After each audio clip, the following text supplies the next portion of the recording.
Good morning. This video is about salt damage.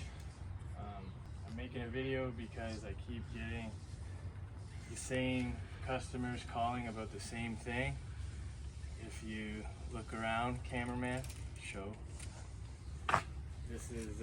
These are called townhomes, kind of like a condo lifestyle. Typically older people, or maybe white collar, or people that just don't have the time to do lawn maintenance and snow removal. They always have salt damage on their porches, and I think the reason why is because the snow removal crews come from shopping centers, grocery stores. They use like a commercial grade salt all over the parking lots, and then they're throwing the big chunks of salt right on people's porches, and it ends up looking like this. So you get these big pits. This is the finished product.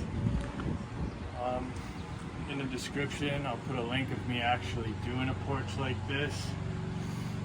It was a little bit too hot to be playing around with the camera while doing it. Contact me. I offer warranties.